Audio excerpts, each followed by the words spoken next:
கிருஷ்ணகிரி மாவட்டம் ஓசூர் அருகே உள்ள கங்கம்மா கோவில் திருவிழாவில் 5000 பக்தர்களுக்கு கறி விருந்து பரிமாறப்பட்டது. ஓசூர் அருகே அட்டூர், தேவிச்செட்டிப்பள்ளி கிராமங்களுக்கு இடையே அமைந்துள்ள கங்கம்மா கோவிலில் திருவிழா நடைபெற்று வருகிறது. இதில் கிராம தேவதைகளுக்கு சிறப்பு வழிபாடுகள் செய்யப்பட்டு பக்தர்கள் மூலம் செம்மறி ஆடுகள் பலியிடப்பட்டன. இதையடுத்து பிரியாணி, களி உள்ளிட்ட உணவுகள் பக்தர்களுக்கு பரிமாறப்பட்டன.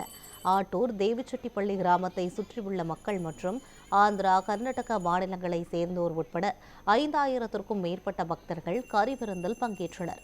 இந்த கங்கம்மா கோயில் 3 வருஷம் தான் நாங்கள் இது பண்ணிட்டு இருக்கேன். ஊர் கோயில் இது மாதிரி இங்கே ஆட்டுக்கறி எல்லாம் வெட்டிட்டு இருக்காரு. கோழி எல்லாம் வெட்டி சாப்பாடு போயிட்டுருக்காரு 5000 பேருக்கு.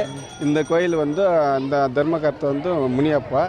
இந்த கோயிலுக்கு ஆந்திரா, கர்நாடகா, தமிழ்நாடு ஃபுல்லு எல்லாம் ஒரு 5000 பேர் சாப்பிட்டு போகிறாரு.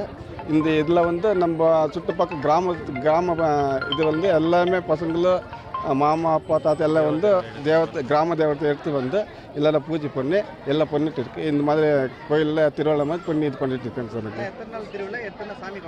சார் நாங்கள் 15 சாமி பண்ணிட்டு இருக்கேங்க. 3 நாள் திருவிழா சார். இது 15 சாமி எடுத்து இதெல்லாம் பண்ணிட்டு இருக்கேன் சார். அதுக்கு ஒரு சாமிக்கு ஒரு ஆட்டை வெட்டிட்டு எல்லாமே இது பண்ணி மீதி எல்லாமே அப்படியே வெட்டி அப்படியே 5000 பேருக்கு சாப்பாடு